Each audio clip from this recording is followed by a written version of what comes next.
tardes, muchas gracias Silvia por la presentación.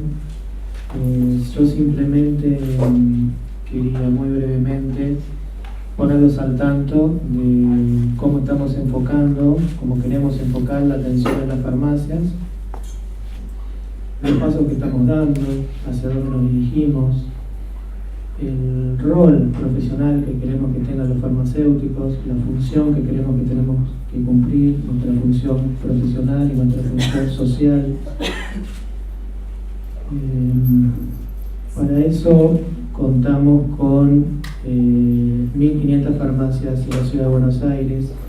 Saben las características que tienen en cuanto a lugares de cercanía y confianza que representan. Nosotros queremos poner en valor lo que ya hacemos en la farmacia, lo que ya estamos haciendo. Queremos revalorizar nuestra función profesional, queremos mostrarla, queremos darla a conocer, queremos dar a conocer lo que hacemos para ponerlo en valor.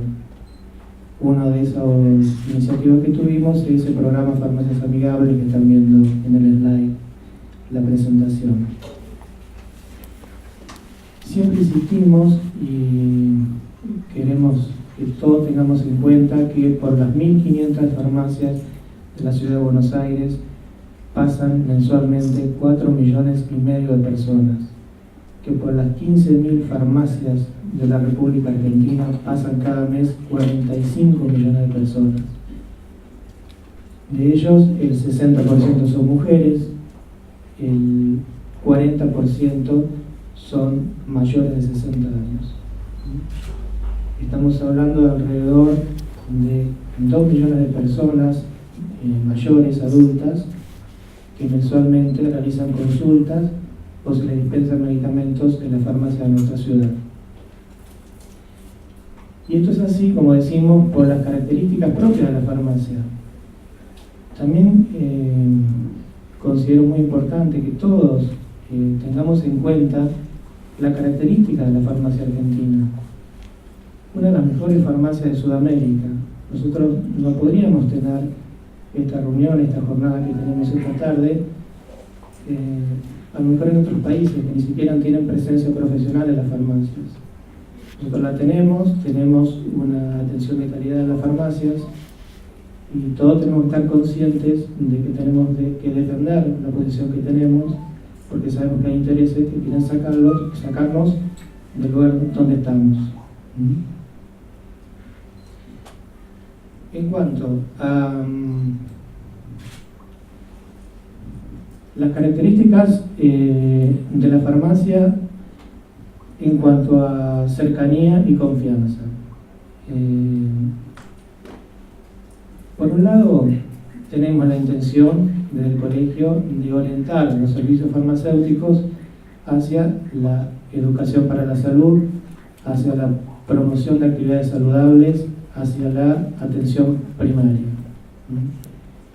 Por otro lado, consideramos que la dispensa, el acto de la dispensa, el acto de la consulta, son dos actividades, antes que nada, humanas. Son tratos humanos.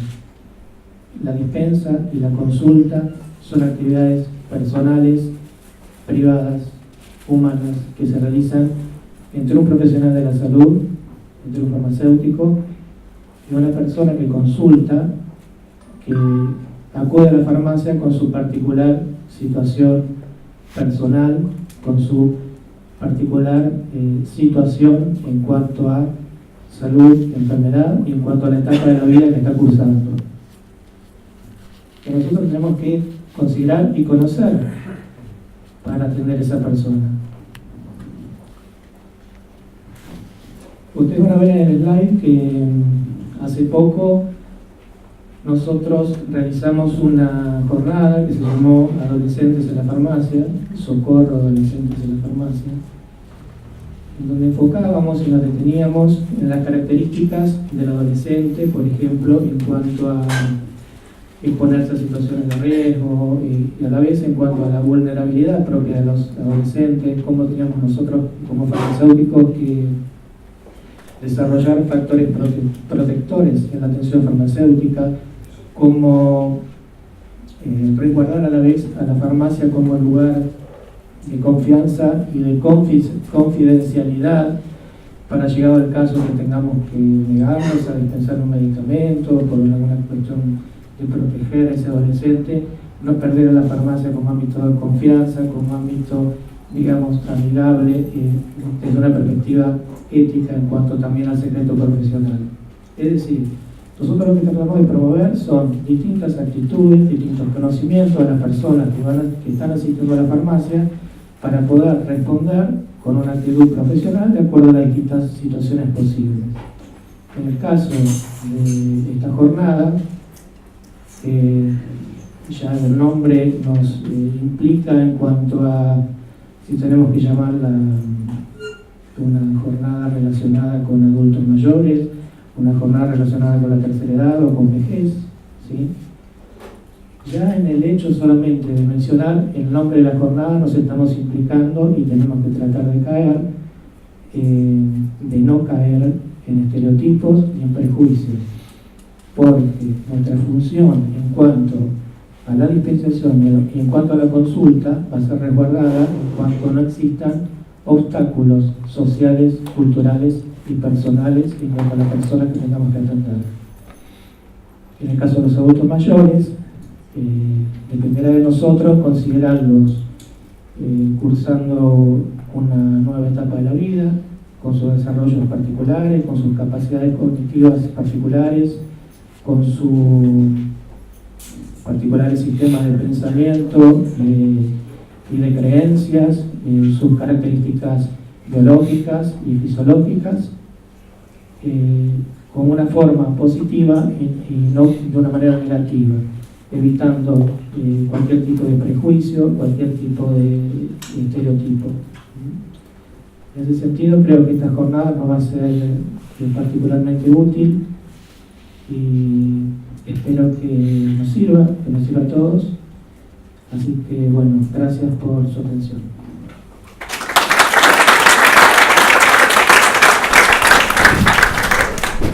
Muchas gracias. Bueno, damos inicio entonces a la jornada y para esto las palabras de nuestro presidente, el doctor Claudio Uchín. Bueno, buenas tardes. Bienvenidos al Colegio de Todos. Quiero dar un especial agradecimiento al Foro Interdisciplinario de Adultos Mayores por haber confiado en esta institución y hacer esta primera jornada profesional de conciencia profesional en función del adulto mayor. Entendemos que es el puntapié inicial de muchas jornadas que tenemos que llevar adelante los profesionales farmacéuticos y bioquímicos en pos de mejorar la calidad de vida y de atención y de acercamiento a los adultos mayores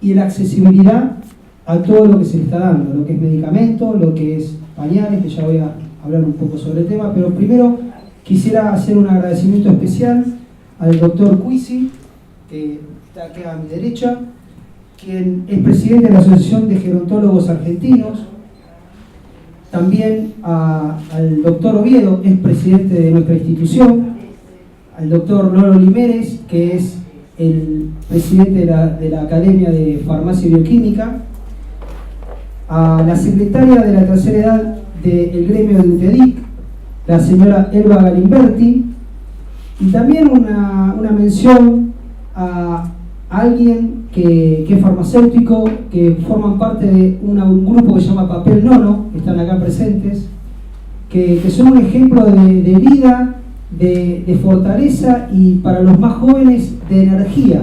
Yo estuve en un programa radial que ellos llevan adelante y realmente dan una energía que ojalá la mayoría de los jóvenes o los que transitamos otra etapa la tuviéramos.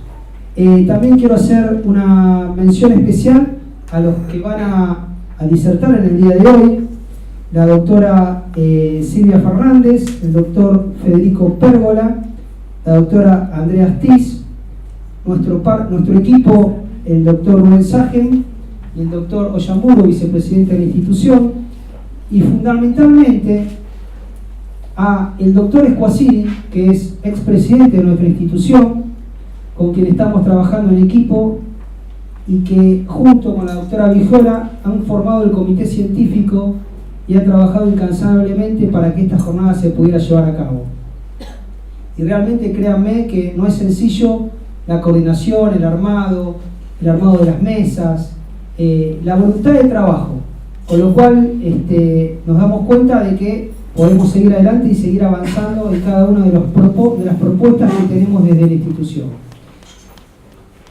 La farmacia, y me voy a focalizar un poco en lo que es la farmacia y el laboratorio, voy a ser lo más breve posible, es el primer agente de salud y sanitario donde los adultos mayores acuden, donde los farmacéuticos muchas veces tenemos que resolver algún problema de prescripción o que el médico, por una cuestión de velocidad o tiempo que dispone el médico, no le puede explicar al adulto mayor cómo es la polimedicación, porque la mayoría de los adultos mayores están polimedicados, y en la farmacia es donde resolvemos y somos el primer agente de contención sanitaria, explicándoles y muchas veces armándoles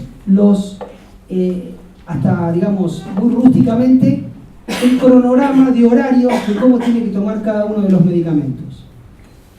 Eso se da por una cuestión de cercanía, de accesibilidad y de confianza, porque hemos logrado volver a ser protagonistas los farmacéuticos. Hace un tiempo se había perdido eso, se había perdido lo de volver al farmacéutico a hacer la consulta, porque se empezó a confundir a la farmacia como un lugar de shopping.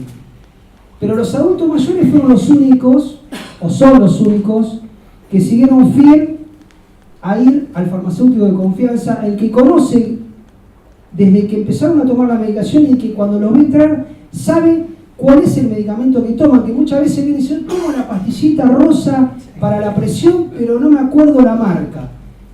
Los farmacéuticos que tenemos contacto permanentemente con ellos, sabemos cuál es la pastillita rosa para la presión que toman. Y eso es fundamental, ese feedback que tenemos. En los laboratorios de análisis clínico ocurre lo mismo. El paciente va y hasta hacemos una contención desde el punto de vista, podemos decirlo hasta psicológico, porque a veces nos ponemos a charlar de los problemas de la vida, o que el nieto no nos vino a visitar ese día, cuando a veces me ha pasado que dice, tengo un problema de presión y es un problema que está nervioso por una situación puntual. ¿Qué significa esto? Las farmacias y los farmacéuticos, tanto como los laboratorios, estamos preparados y estamos trabajando permanentemente con nuestros pacientes más fieles, que son los adultos mayores. Es el lugar de donde se pueden generar políticas de concientización, políticas donde podamos apuntar a la prevención, políticas a donde podemos explicarle todo lo que les dije del tema de la toma de la polimedicación. El Estado tiene que entender esto, porque nosotros somos los que entregamos los medicamentos en forma gratuita a través de las farmacias, entregamos los pañales en forma gratuita a través de la farmacia, ahora se han incorporado las bolsas de ostomía, los laboratorios de análisis clínico hacen los análisis en forma gratuita a través de los laboratorios, pero toda esa estructura que ponemos al servicio del Estado y que financiamos los farmacéuticos y los bioquímicos, porque después no quiero entrar en detalle en lo que es el tema de la cobranza, somos los que financiamos el sistema por una cuestión de vocación, pero también tenemos que tratar de generar políticas superadoras para que esa vocación se transforme en sustentabilidad en el tiempo. Y entendemos y estamos convencidos de que sin el concepto de que el profesional farmacéutico y bioquímico que participe en políticas sanitarias enfocadas a la tercera edad, o mejor dicho, no me gusta hablar de la tercera edad, sino a los adultos mayores, en donde podemos hacer cosas superadoras para que ellos sigan teniendo la inclusión que han tenido en estos años, que puedan seguir teniendo accesibilidad a todo lo que es medicamento, análisis y medicina. Pero tenemos que estar en la discusión porque nosotros sabemos lo que siente el adulto mayor, lo que vive el adulto mayor, porque lo vivimos en el día a día. Entonces, tenemos que convencer, creo que el Estado lo ha entendido, por eso nos está incluyendo cada vez más en las discusiones de política sanitaria, pero sobre todo en el tema de adultos mayores es algo que tenemos que empezar a trabajar desde ahora. Y desde este colegio existe la firme convicción y compromiso de tomar ese desafío. Son nuestro principal paciente al cual debemos contener. Muchas veces los jóvenes pasan por la farmacia a buscar un producto cosmético o un producto que vieron en la televisión, pero el adulto mayor es el único que nos consulta, el único que es fiel, el único que no va a ir a un kiosco a comprar un medicamento por más que lo tenga al lado de la casa. Es el más consciente, aunque muchos crean que no lo son, pero realmente la conciencia del adulto mayor, digámosle por la experiencia de vida, es muy fuerte. A eso tenemos que apuntar, tenemos que darle mayor inclusión, mayor participación, hay que acompañarlos, hay que concientizarlos, hay que escucharlos, muchas veces con una terapia de oído, como decimos, es lo más fuerte que podemos tener, y la vocación de los profesionales farmacéuticos está enfocada a esa. Desde este colegio existe la firme convicción, vuelvo a repetir, de generar muchas jornadas y políticas en función del adulto mayor. Creemos que ese es el camino, y como dijo el Papa, con la fuerza de los jóvenes y la experiencia de los mayores es donde se construye todo lo que pueda hacer en cuestiones. Él no agregó todo esto, pero eso es algo que agrego yo, lo que sea política sanitaria. Muchísimas gracias.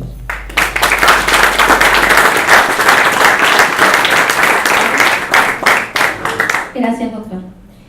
Bueno, entonces abrimos ahora la conferencia en sí y lo invito al licenciado Cuisi.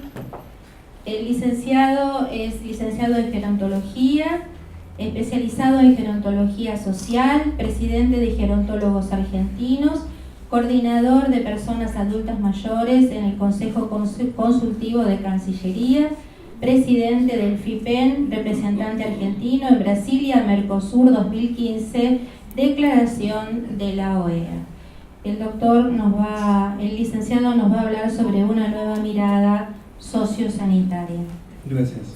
Bueno, buenas tardes a todos. En primer lugar, quiero agradecer la posibilidad de participar en este espacio de construcción común, que me parece muy importante para todos nosotros. Quiero agradecer al doctor Uchino y en su nombre a toda la comisión directiva del Colegio de Farmacia y Bioquímica de la Capital Federal. Quiero agradecer también a mi amigo Marcelo Coasini y a la doctora Silvia Vigiola, que se han esforzado mucho para llevar adelante esta primera jornada, que me parece muy importante para todos. Quiero anunciar algo que me dio alegría y que me enteré hace un ratito, que es que la doctora Litvak, que algunos de ustedes conocen, se suma al foro, y espero que después que termine de hablar se sume alguno otro al foro, que lo necesitamos a todos. Bueno, me voy a parar si a ustedes no les molesta. En realidad lo que yo quiero hacer hoy es algo sencillo, y es transferir algunos conceptos sobre la realidad que nos toca vivir, este fenómeno que se da por primera vez en el mundo, que es el envejecimiento poblacional, cómo se da, de qué manera lo vamos a enfrentar, de qué manera vamos a confrontar con este desafío, y me parece que es importante que entre todos reflexionemos en algunos datos que les voy a mostrar para que vean desde dónde partimos y hacia dónde vamos, por lo menos hacia dónde vamos nosotros, que estamos proponiendo alguna cuestión alternativa para confrontar este desafío. ¿Le parece? ¿Empezamos? ¿Quieres que la pasemos? Dale. Sí, no pasa. Bueno, todos saben que hay un incremento de la esperanza de vida hoy en la ciudad de Buenos Aires. Puntero, mientras la pasamos. Ok. Puntero. Bueno, igual se ve bien, me parece, ¿no? El incremento de la esperanza de vida, por ejemplo, hoy en la ciudad de Buenos Aires, un chico que nace en estos días tiene una esperanza de vida de más de 90 años. Quiere decir que si vive menos, tiene años de vida perdidos.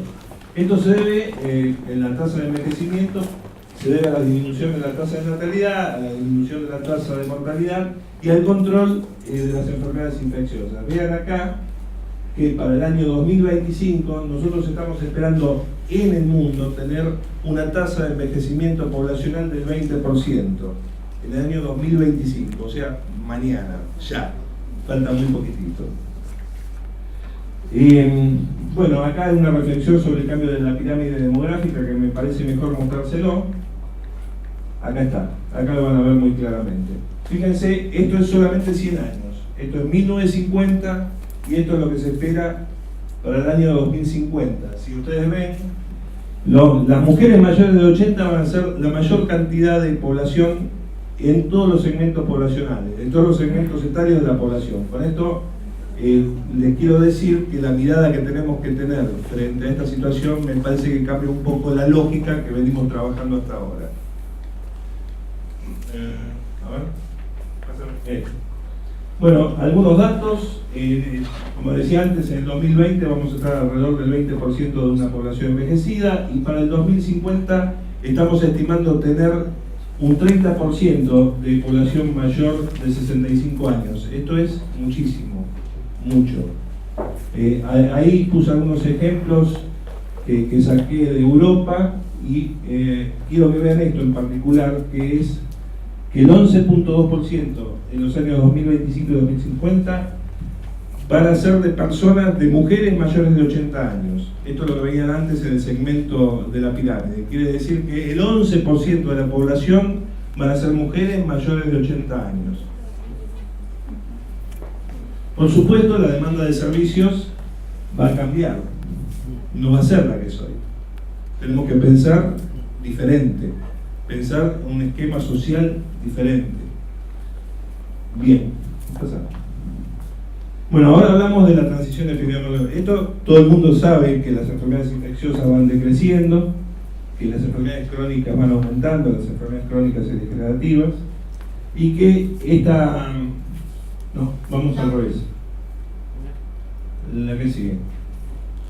Bien, estas enfermedades crónicas que nos acompañan desde los 65 años en adelante, en algunos países el promedio de vida, acá nosotros somos el tercer país en Latinoamérica y países del Caribe con esperanza de vida de alrededor de 80 años.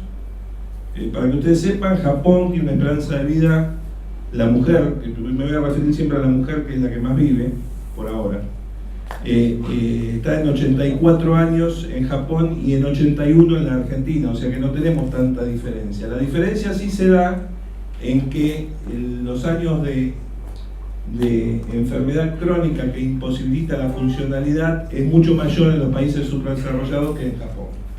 Entonces tenemos que apuntar a condiciones que nos permitan que esto no suceda, que podamos vivir funcionalmente bien y autónomos el mayor tiempo posible.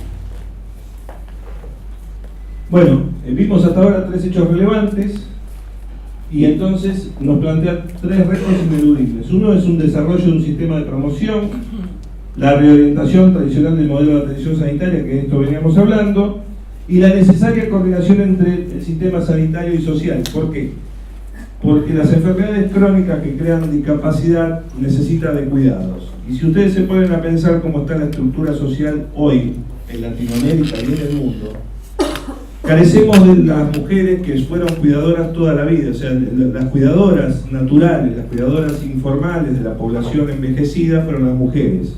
Hoy la mujer, primero la familia es reducida, es una familia nuclear, hay mucho menos cantidad de mujeres, y las mujeres a la vez trabajan en ocupaciones profesionales, en ocupaciones laborales que no les permitan este cuidado. Entonces tenemos una gran cantidad de población envejecida que en la medida que van envejeciendo van requiriendo de cuidados y no tenemos cuidadores para estos cuidados. Entonces tenemos que hacer uso de recursos sociales que nos permitan sostener a esta población envejecida.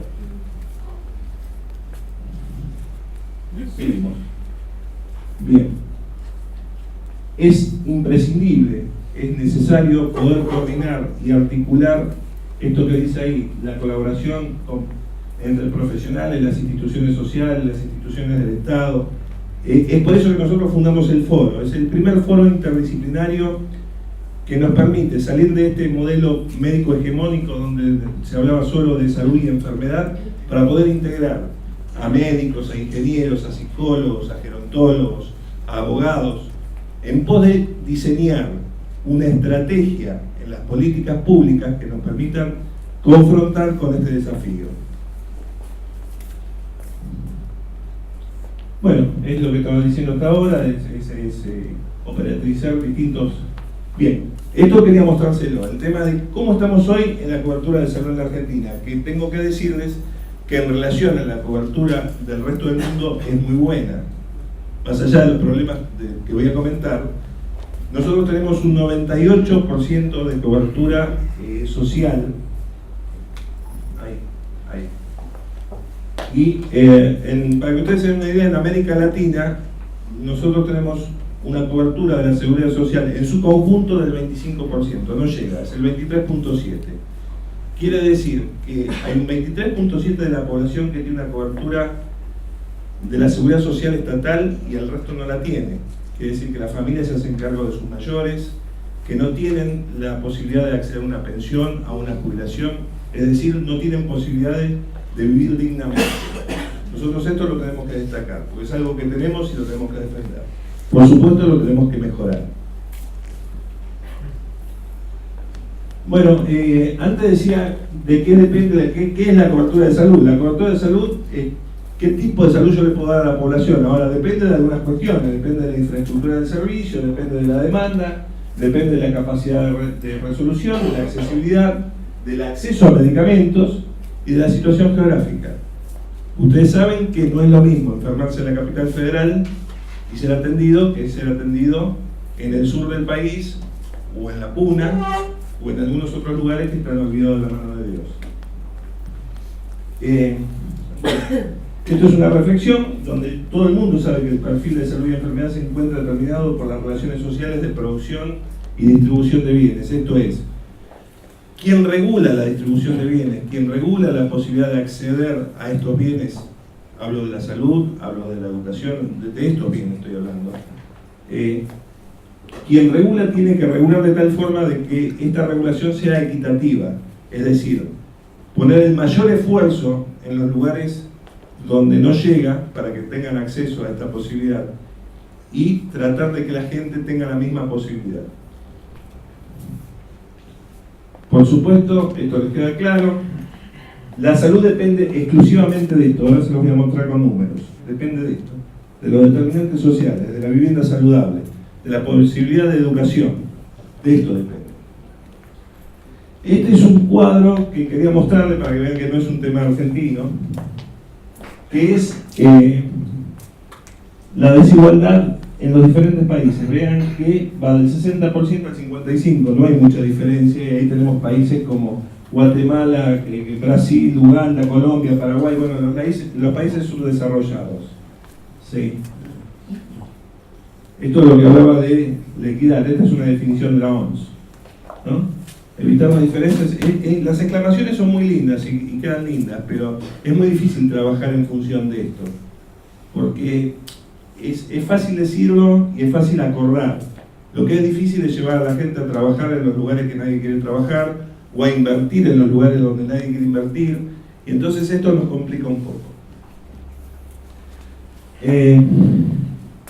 Nosotros vemos la salud, todos nosotros los que participamos del foro y los que participamos del ambiente de construcción, como un derecho, como lo es en la definición. Vamos para atrás un minuto, porque quiero hablar algo de esto. La salud como derecho es algo que es incuestionable, nadie puede discutir que es un derecho humano. Ahora bien, nosotros estamos acostumbrados a hablar de los derechos en función de los derechos pareciera, de los derechos individuales, no los derechos humanos en un contexto. Y esto tenemos que reflexionarlo despacito, porque no es lo mismo hablar del derecho humano propio que hablar del derecho humano en un contexto social que está condicionado por el intercambio social. Y esto en realidad, a la hora de reclamar, parece que mucho no entra en la cultura. Les voy a mostrar ahora un poco cómo está compuesto el sistema de salud argentino. Acá puse si es integrado, interdependiente o varios sistemas. Bueno, todo el mundo sabe que está fragmentado, pero les quiero mostrar algunos números que son el sistema único.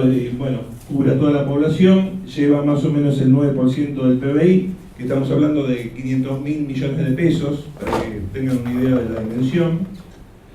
Y porque lo que hablaba yo antes era que es una cobertura que, digamos, garantiza la Constitución Nacional.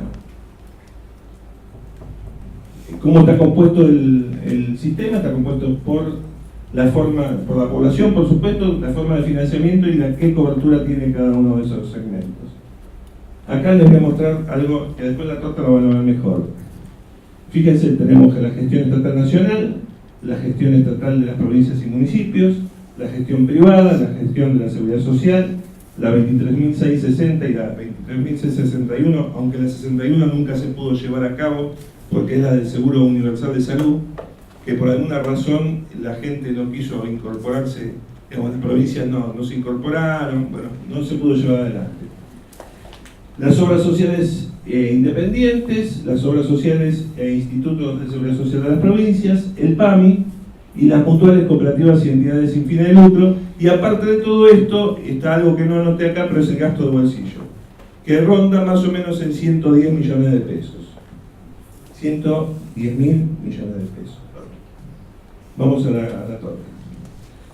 Acá en la torta es fácil ver que la Seguridad Social Nacional, o sea, las obras sociales y la gestión estatal de las provincias y municipios tienen más del 50% de la población bajo su ala, con una cobertura, como veíamos antes en el cuadro, de un PMO que garantiza una atención que está muy por encima de otros países, pero que es deficiente. Ahora, sobre este gasto, que parece muchísimo, voy a hacer algunas aclaraciones. El otro día estaba en una charla y estaban hablando de la evaluación de tecnologías sanitarias como regulador de qué sí, qué no, a quién sí, a quién no, de qué forma, qué impacto tiene, si la medicina basada en la evidencia me puede a mí garantizar que el costo-efectividad de tal o cual cirugía o tal o cual medicación es importante hacerlo. El problema es que de esos 500.000 millones de pesos que yo les mostraba antes, hay un 25% que se gasta mal. Digamos que está las investigaciones del Banco Mundial, de entidades privadas que lo hicieron, de la OPS, muestran que está mal gastado. O sea, ya tenemos ahí un 25% para recuperar.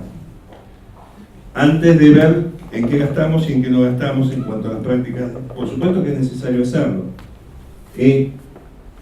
Esto por un lado. Por otro lado, la fragmentación hace que dentro de la accesibilidad una persona tenga una obra social, paga una prepaga, se atiende en el hospital público y le paga a un médico en su consultorio. Y otra persona no puede acceder a una sala de primeros auxilios.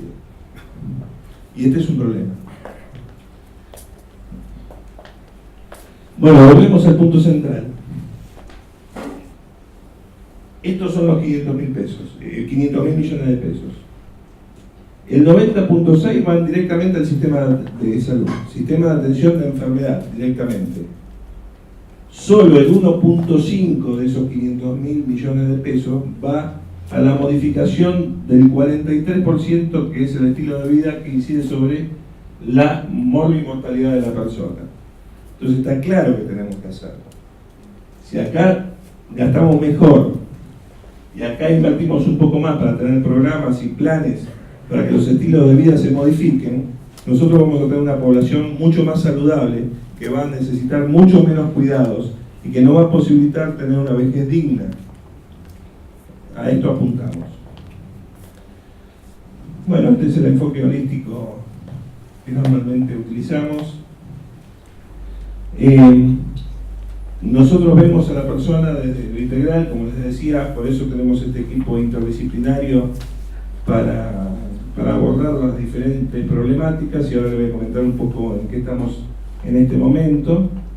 Y yo le anoté un poco el enfoque integral porque me parece que, después creo que lo va a desarrollar mejor Silvina, pero me parece que los eslabones de atención primaria, como la farmacia, como los centros de atención de los laboratorios o cualquier otro centro, pueden ser lugares valiosísimos para integrar a la persona, para poder reorientarla en la información de la educación para la salud y para poder evitar que esta persona caiga en malos hábitos o mejorar sus hábitos y entonces mejorar ese 42% o 43% que hemos trabajado.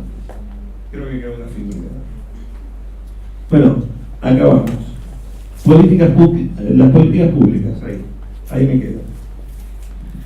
Nosotros el 1 y 2 de octubre hicimos en la Cancillería Argentina el primer Congreso de Políticas Públicas incentivado o motivado o motorizado por la sociedad civil.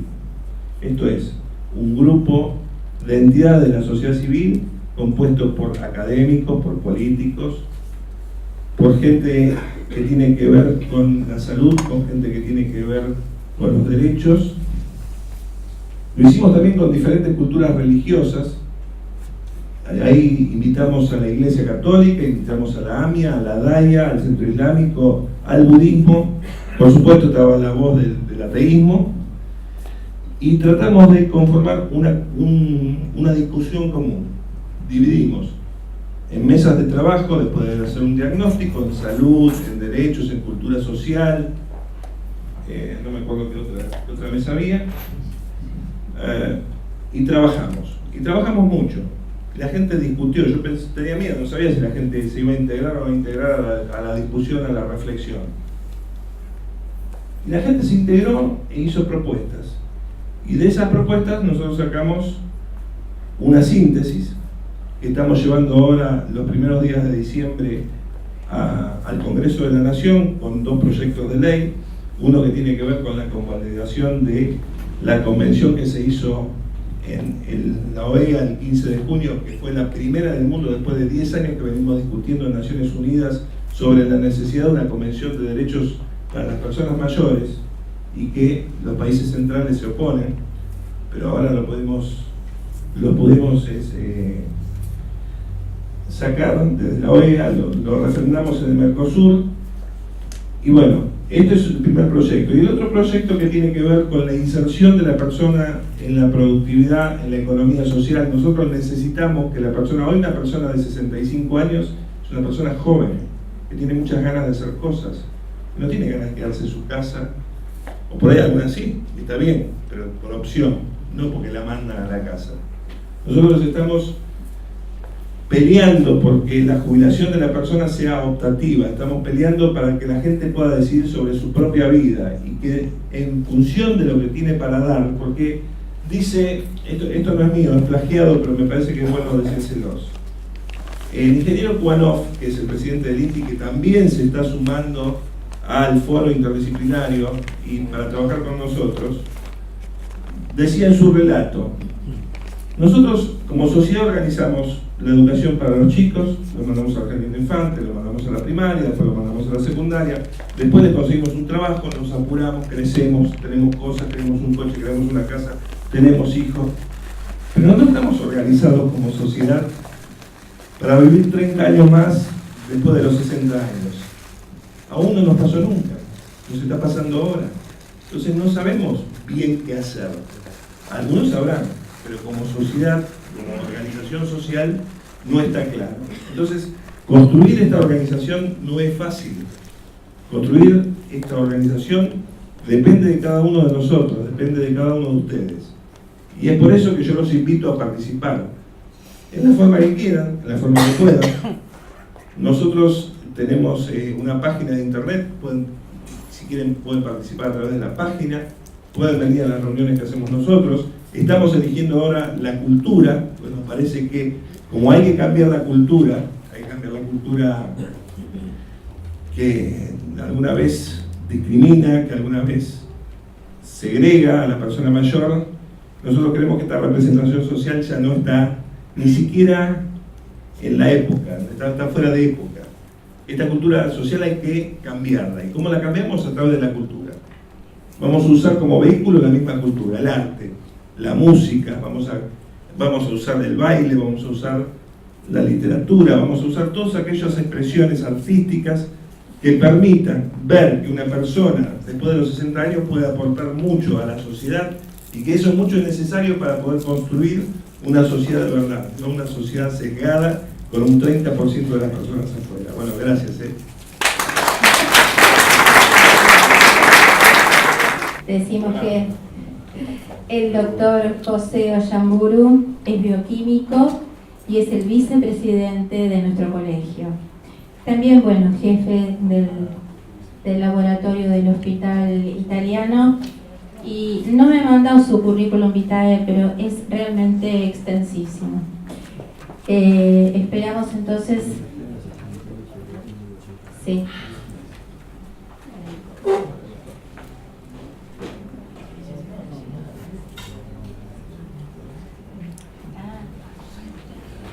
Mientras tanto, en este pequeño intermedio que tenemos así, vamos a pasar un aviso parroquial.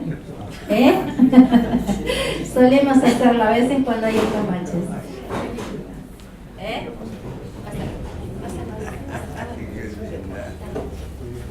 Simplemente los quería invitar, aunque todavía no tenemos la fecha, la semana que viene probablemente vamos a tener el lanzamiento dentro del programa que estábamos hablando de farmacias saludables en cuanto a favorecer la consulta y favorecer la interacción de los farmacéuticos con las personas que acuden a la farmacia, del programa de farmacéuticos contra violencia de género.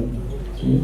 Los invitamos muy especialmente porque va a ser un programa interesante en cuanto nos involucra en un problema de mucha actualidad mediante este programa, que es la violencia contra las mujeres. Así que probablemente el lunes tengamos la fecha, le vamos a cursar la invitación y espero que vengan, para que todas las farmacias se involucren.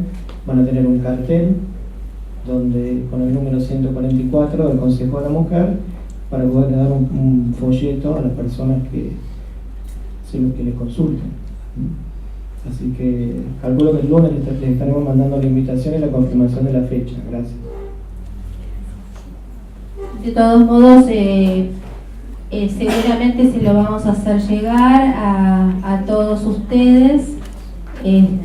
Algunos no son miembros del colegio, pero es muy interesante de que estén. Así que bueno, nos va a interesar muchísimo de que vengan. Doctor. Entonces, nuestro querido doctor, jefe, estábamos diciendo, vicepresidente, ya estuvo acá, doctor, ya estuvo hablando el doctor Uchino, va a hablar sobre la misión del laboratorio en el adulto mayor. Doctor, somos todos oídos. Buenas tardes. Llegó tarde, por Gracias eso. por su participación. A los colegas y amigos presentes, gracias por estar. Creo que vamos a ver después cómo encajamos las estadísticas con lo que acaba de decirnos el licenciado Cruz, pero bueno, eso es otro tema. Pero por lo menos me va a permitir a mí darles un pantallazo de lo que estamos temiendo desde el laboratorio va a pasar y que necesitamos a lo mejor que suceda.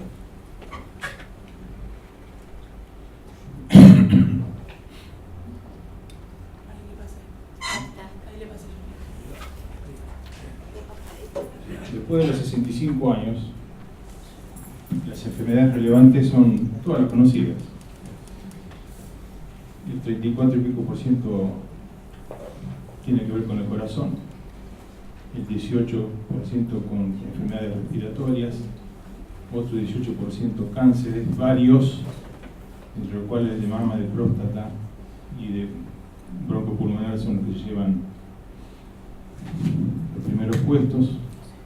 Después varias cosas que no están bien definidas, entre ellas la gente que se muere de viejo, insuficiencia renal, etcétera, etcétera. En total tenemos que la gente que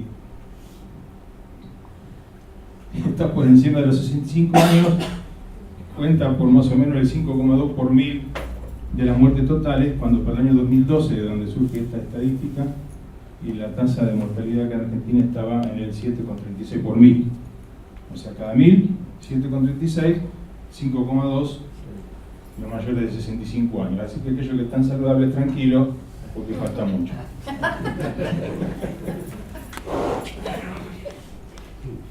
¿Cómo? Esto no está desmentido. Lo dicen tantos y nadie dice que no es así, que ya lo creemos. El laboratorio clínico es el proveedor de la más abundante información disponible en la historia clínica para la toma de decisiones. En Argentina, más allá del segundo cordón, del primer cordón del conurbano, incluyendo Capital Federal, hay más o menos unos 5.200 a 5.700 laboratorios que, según nuestras estimaciones, atienden más de 10 millones de pacientes por año. Y un volumen de información que está entre 10 a la 7, que vendría a ser 10 millones a 10.000 o 100.000 millones de resultados por año. Y todo por el 4% del gasto en salud. O sea, no es una cosa exagerada, pero llenamos de papeles y de resultados las historias clínicas. Y los médicos se sirven de ellos. Parece que tiene utilidad porque seguimos acá.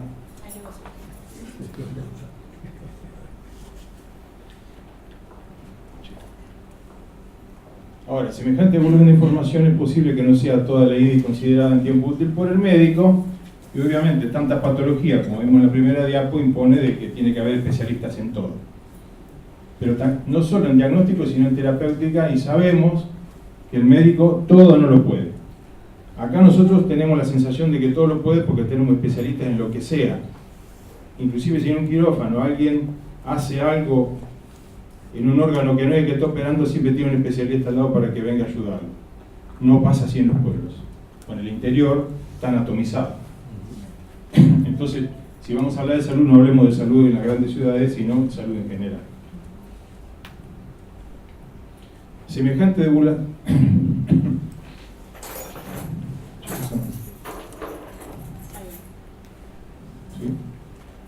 En consecuencia, nosotros pensamos que para el futuro la información que emerge del laboratorio no podrá ser una chorrera de datos, como aparece en los informes, sino una información sintetizada y jerarquizada según los hallazgos de cada vez, para que llegue con rapidez y eficacia al usuario.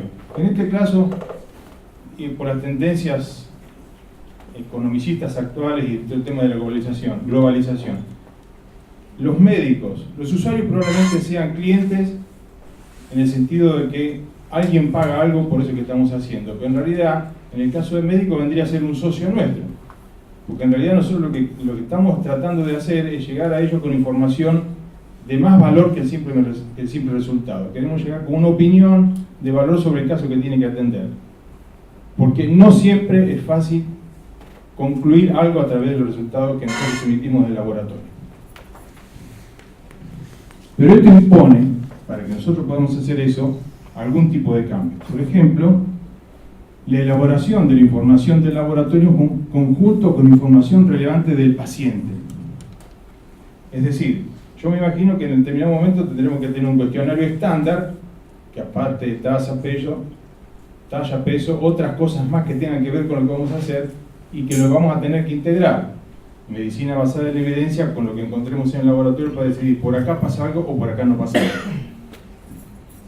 Y también la realización de pruebas complementarias, si es posible tratando de evitar que el paciente venga, se lleve el resultado, vaya a ver al médico y vuelva de nuevo con un pedido de repetición, porque ahí se gasta mucho tiempo y a lo mejor la oportunidad de llegar a tiempo para un diagnóstico si es necesario. Entonces el laboratorio debe responder resultados, pero a la vez aportar conocimientos sobre la patología del caso cuanto antes, que vendría a ser el resultado de nuestra intervención en el futuro. En algunos casos estamos haciendo eso, pero son casos puntuales, no es una sistemática de trabajo. Entonces ahí ahorraríamos tiempo y recursos del sistema y para el seguimiento también de la patología. Ahora, lo que vimos antes era cuáles eran los casos de enfermedades prevalentes. Ahora, la persona que tiene más de 65 años, ¿de qué se enferma? Porque uno viene con su problemita, pero cuando cae con algo agudo, algo le pasa. ¿De qué? Fíjense, infecciones, todo lo que sea infecciosa, el 78% de los casos. Quiere decir que esto empieza a cambiar un poco. El laboratorio que vamos a ir a ver es un laboratorio que tendrá que estar extraordinarios colesteroles y glucosa, etcétera, etcétera. En realidad, en 4 de cada 5 casos deberíamos poder decir algo respecto de alguna patología infecciosa. Y después diabetes, fíjense de qué se enferman los mayores de 65 años, de compensaciones, eran diabéticas 3,5%, enfermedades isquémicas del corazón 1% y otras causas 17%. Ahora, si pensamos cómo evoluciona el diagnóstico de laboratorio, sin duda que el diagnóstico microbiológico pasará a ser la estrella. Fundamentalmente, sí, como nos adelantó el licenciado Cuichi, lo que vamos a hacer es tratar de velar porque la salud de los jóvenes de más de 65 años se mantenga estable y en condiciones, porque la sociedad pretende o va a necesitar de que no estén sino haciendo cosas en favor de la sociedad. Es decir, a lo mejor sumarse a actividades productivas que no tendrán que ser las actividades de los adultos más jóvenes, pero sin duda activos en beneficio de la sociedad. Entonces, suponemos que vamos a evolucionar hacia sistemas sofisticados de diagnóstico microbiológico. Y hoy por hoy ya nos estamos chocando con esta pregunta: ¿quién va a pagar todo esto? Porque falta va a ser, pero ¿quién lo va a pagar? Más cuando sabemos que los aranceles de microbiología son los peores de la historia, hoy. Sin embargo, están necesarios. Bueno, ayer fue el lanzamiento de esto que les traigo de ejemplo ahora. El representante es una casa muy conocida por todos, ¿no? El único que hay en el mundo todavía de este tipo, así que no creo que no le hago propaganda a nadie. El representante de la Argentina es Biomérieux, el laboratorio es Biofire Diagnósticos y el sistema se llama Firma Ray. Un aparatito que en total entra sobradamente en este escritorio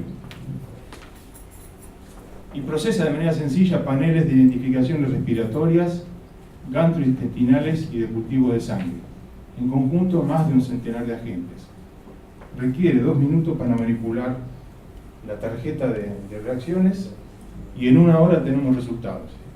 Lo que marca, como dice acá, un verdadero desafío al futuro del laboratorio. Esto es en realidad funcionando. Ya hay 2 equipos en el país. Fíjense lo que son el panel de una, esto sale de una, el panel respiratorio. Adenovirus, 4 tipos de coronavirus, metaneumovirus, rinovirus, influenzas, parainfluenzas, virus respiratorio esencial, inclusive bacterianos. La clamidia pneumoniae ahora se llama clamidofila, bordetella y mycoplasma pneumoniae. Todo de un saque, en 1 hora.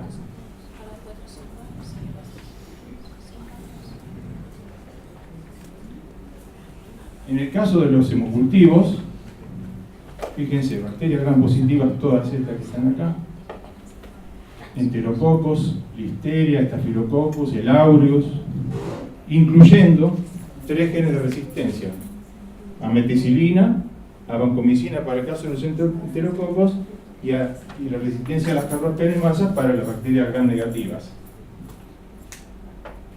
Acinetobacter, Haemophilus, Neisseria, Pseudomonas, Escherichia coli, Klebsiella, hongos, cándida, etcétera, etcétera.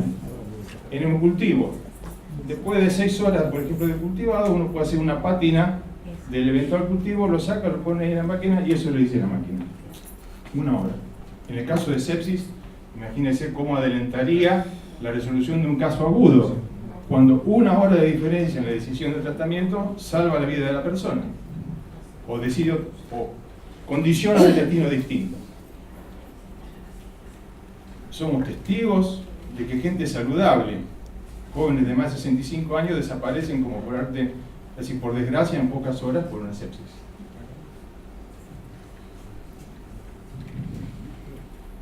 Infecciones gastrointestinales, mire, hasta el cólera. Campylobacter, parásitos, inclusive virus, el famoso norovirus que está haciendo desastres, por ejemplo, de cuadros diarreicos incontrolables en Estados Unidos en este momento que son noticia. Y este es el reporte. En 1 hora el aparatito hace.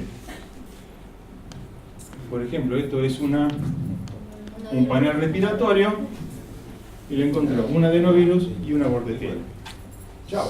Si se trata, por ejemplo, si en caso de pediatría ni que hablar, resuelto el tema. O sea, en una hora, más el tiempo que tarda en llegar la muestra al laboratorio, tomamos una decisión. Esto cambia totalmente, digamos, el enfoque que podríamos dar al laboratorio a futuro.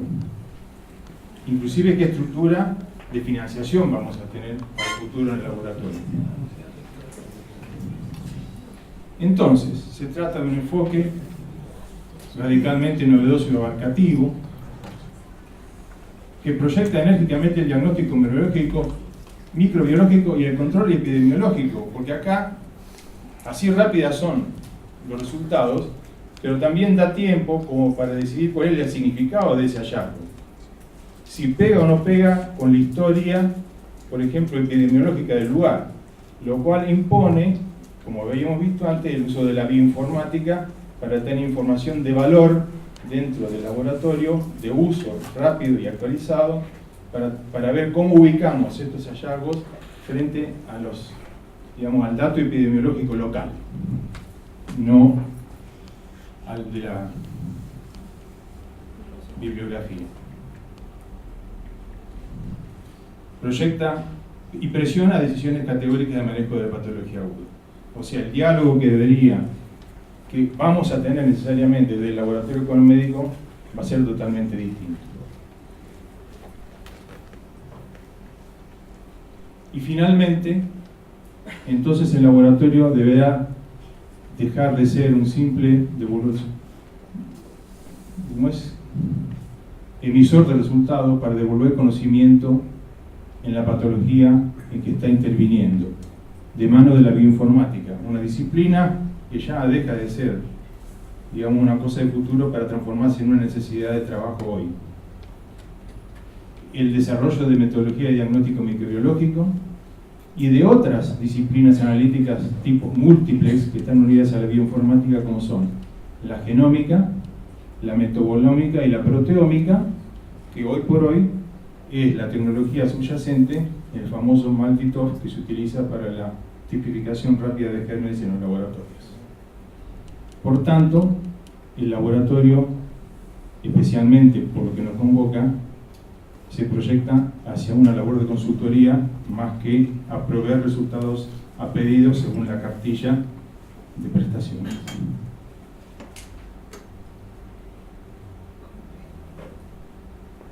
Espero que esto muestre que en realidad estamos en una verdadera revolución tecnológica y que en realidad los sistemas de financiación deben ubicar más bien, digamos, sus esfuerzos a ver de qué manera se logra esto para el beneficio de una sociedad y en el caso de los jóvenes de más de 65 años para lograr que si están saludables sigan estando tan saludables todos como se puede.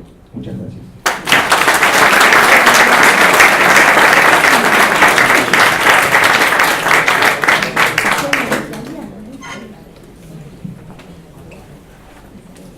Gracias, doctor. Muy amable. Lo que debe salir el aparatito, ¿no? ¿No? La prestación no es gratis. Claro. La prestación no es gratis. Estamos hablando, vamos a suponer, de dosis de $150 cada vez. Pero los beneficios inmediatos que se obtienen digamos, el tratamiento de la patología aguda, creo que no, casi es como que está obligando a que esto debe ser financiado de alguna manera. No es una cosa que es tan nueva. Lo que sucede, lo que ha logrado la tecnología es juntarlo todo en uno. Hoy para hacer nosotros esto en un laboratorio normal, a lo mejor tenemos que hacer 50 PCRs. Entonces estaríamos a lo mejor una semana y media para tener un resultado. Esto lo tenemos en una hora.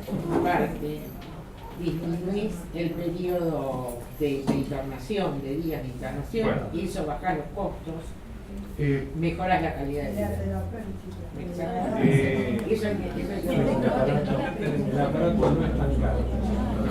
Entendemos que estamos en las puertas de una época nueva, ya decididamente. Inclusive deberíamos ver en qué transformamos la recontra automatización que tenemos en algunos laboratorios, porque así todos no estamos llegando a cumplir con lo que entendemos que es la misión posible de los laboratorios hoy digamos, en el tratamiento de la patología aguda. La crónica sigue subyacente, ya me dijo Cuichi, estamos esperando que el 2050 con enfermedades crónicas, las damas de cerca de 90 años van a ser el grupo etario más abundante sobre la Tierra. Gracias. Para finalizar esta primera parte, nuevamente el doctor Claudio Chino, nuestro presidente, va a hablar sobre política y gestión de salud pública en adultos mayores y participación de los profesionales farmacéuticos en la misma. Doctor, gracias. Bueno, muchas gracias. Al principio de la charla, cuando di la apertura, le fui contando cuál es la interacción de la farmacia y el farmacéutico con el adulto mayor. Ahora les voy a contar un poco hasta dónde estamos involucrados desde todo punto de vista, no solamente de la contención. Les voy a dar una idea global de el aporte que hace la farmacia y el farmacéutico para que el sistema de seguridad social esté sostenido.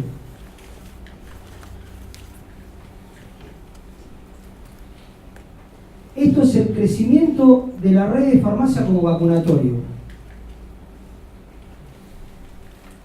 Ahí va. Voy a mostrar un gráfico, cómo fue año a año creciendo la cantidad de farmacias como centro de salud y vacunatorio a través de que se empezó a aplicar el tema de la vacunación antigripal en los adultos mayores. Fíjense que de 2009 al 2015 fue aumentando. Estos son cantidades de farmacias que están concentradas en la Confederación Farmacéutica Argentina, que es la que nuclea todos los colegios de farmacéuticos. Estamos hablando que partimos de 4.500 farmacias, más o menos, y hoy estamos alrededor de las 6.000 farmacias. Solamente Confederación Farmacéutica. Lo que implica, la Confederación Farmacéutica, las farmacias de los colegios representan el 60% del total. A esto le tenemos que sumar un 40% más, con lo cual estaremos en unas 7.000 y pico de farmacias a nivel país como centro de salud primaria de vacunación. Acá voy a explicar, a mostrar un poco cómo fueron la relación de dosis aplicadas a través de los años, y van a ver una salvedad, ¿no es cierto? Ustedes ven que se empezó el Estado a proveer 400.000 vacunas en la farmacia. En el 2011 tuvimos un pico de alrededor de superior a 1 millón de dosis, pero acá estaba incorporada la vacuna de la neumonía, cosa que los adultos mayores no han tenido mucha conciencia de tener que aplicarse la neumonía, y se aplicaban la antigripal, sobre todo en el 2009, cuando explotó el tema de la gripe A. Hay que aclarar que se incorporaron a las nuevas cepas de vacunas la vacuna de la gripe A y la vacuna estacional, están las dos. Y ustedes van a observar una disminución al 2015, que no significa que el Estado haya disminuido la cantidad de vacunas, porque se están insertando en el mercado en forma gratuita 800.000 dosis de vacuna, entre esos 800.000 y 1 millón de dosis de vacuna. Lo que ocurre es que esto es enfocado al ámbito de la farmacia, y se han abierto otros lugares como los centros de jubilados, como los centros de salud, como los hospitales, en donde los adultos mayores han recurrido al lugar más cercano o más rápido. También por una cuestión a veces yo les digo, de paranoia. Apenas en los primeros días de marzo, el primer lugar donde le están dando la vacuna, van corriendo a aplicarse, y va a haber vacunas para todo, porque está calculado de 2009 al 2015 cuáles son las dosis que se están aplicando. Es más, en el 2015 se han tenido que tirar casi 400.000 vacunas, porque no se le han aplicado, producto de quizás los cambios climáticos, quizás al no haber tanto frío, porque uno cuando empiezan los fríos se entra en paranoia, me voy a engripar y sale corriendo a vacunarse. Puede haber tenido algo que ver con eso, o puede haber tenido que ver que hay tanta masificación de centros de vacunación y lugares de vacunación que se dispersó un poco y disminuyó la aplicación en la farmacia. Pero acá estamos demostrando el compromiso de los farmacéuticos en la aplicación, porque nosotros damos la aplicación en forma gratuita al paciente. Después nosotros recibimos un pago por la aplicación que es diferido, pero esto es vocación pura de vocación.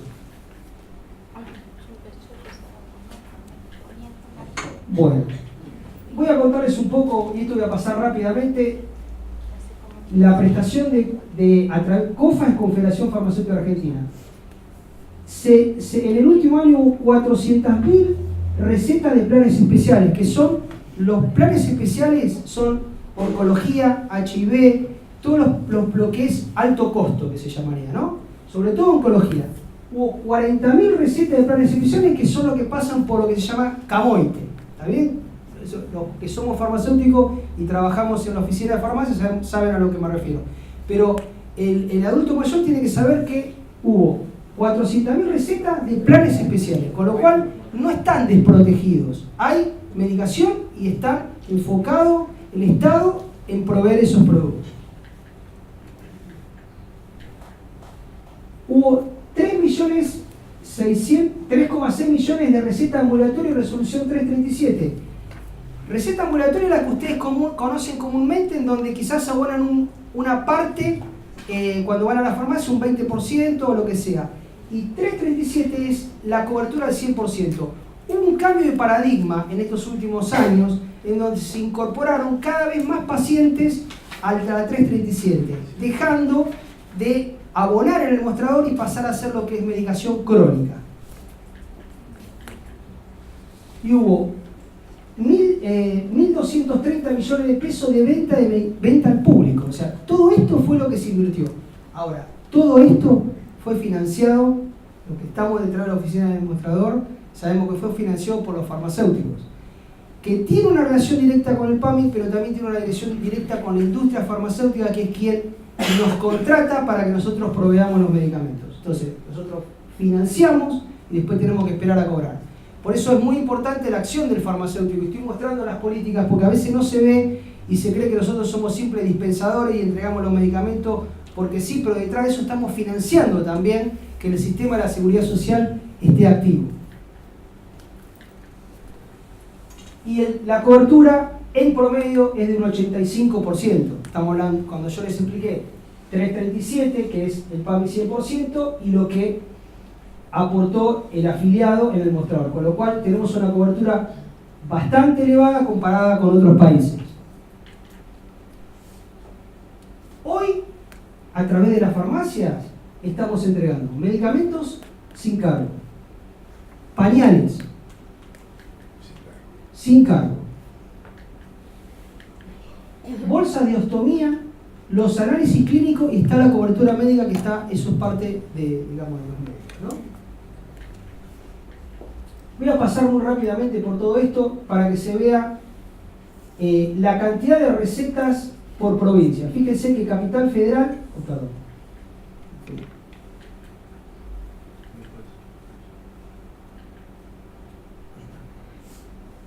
Capital Federal ocupa el quinto lugar, después del quinto al sexto lugar, en cantidad de recetas mensuales, que son 50.000 recetas. Esto lo voy a pasar muy rápido porque realmente estos son datos estadísticos.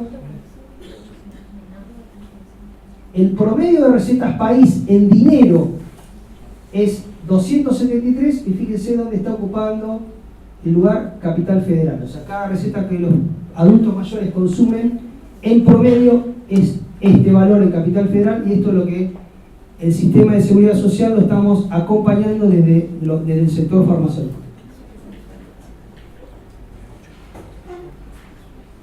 ¿Alguna vez han escuchado hablar de lo que es bonificación? Bonificación es algo que nosotros estamos en desacuerdo, que es una retención confiscatoria que recibimos en las farmacias por atender a la seguridad social, que es cedemos parte de nuestra rentabilidad o de nuestra utilidad para poder atender. Somos los únicos que pagamos por atender. El promedio del país es 13,4, y fíjense dónde ocupa Capital, somos los que más aportamos, que estamos casi en un 17%, acá dice sin Pharmacity y con Pharmacity, porque la bonificación de Pharmacity es superior al promedio de Capital, entonces nos da distinto valor. Pero estamos muy por arriba, o sea, Capital es el que menos gastos ocasiona en todo lo que es la logística y es el que más aporta a la seguridad social. Esto los farmacéuticos se nos paran los pelos más que lo que me lo paro en la peluquería, ¿no? Cuando discutimos internamente este tipo de cosas. Bueno, esto lo voy a pasar por algo porque no tiene mucho sentido.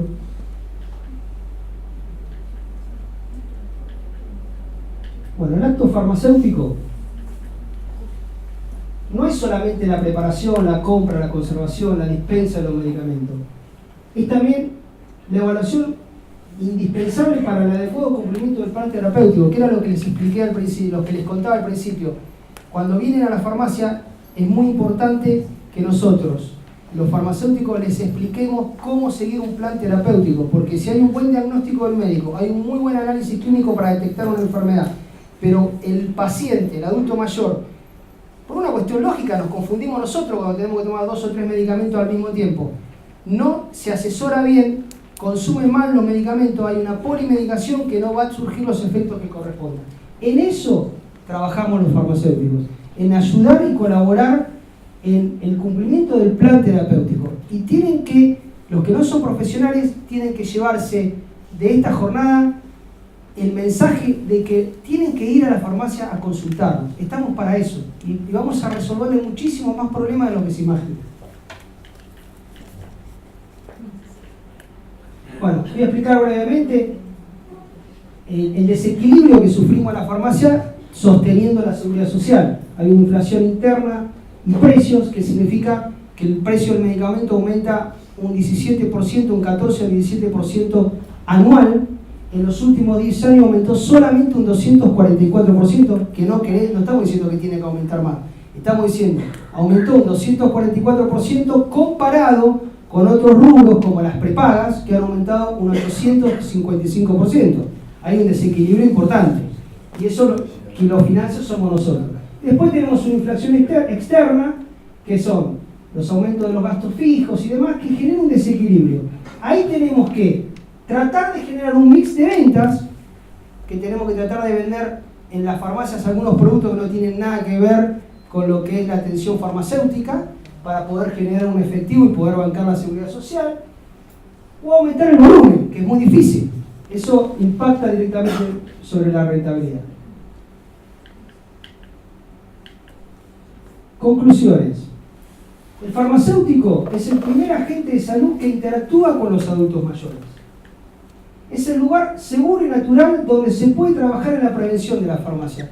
Digo seguro y natural porque a través de la matrícula de los profesionales damos garantía de lo que estamos entregando.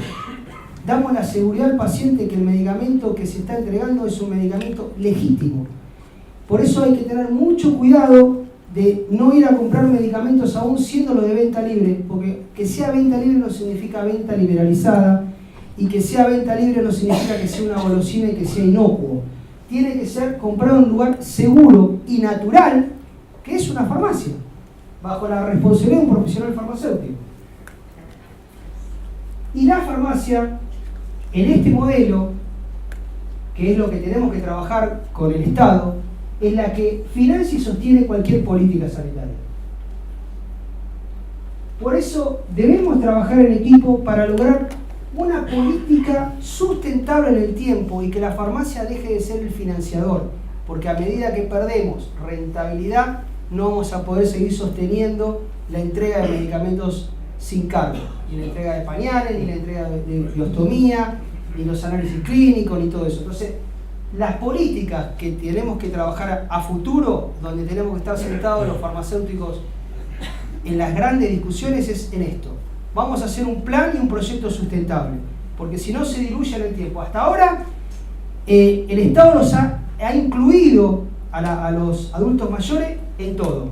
Se los ha incluido en la entrega de medicamentos, se los ha incluido en pañales, se los ha incluido en ostomía, se los ha incluido en vacunación antigripal, se los ha incluido en los análisis, se los ha incluido en todo lo que expliqué. Pero eso es un modelo que está muy limitado y hay que tratar de generar políticas nuevas para ser superadoras y que no sean el sostén solamente de la farmacia, porque en algún momento no vamos a en cuanto nos caemos nosotros se cae todo el sistema de salud.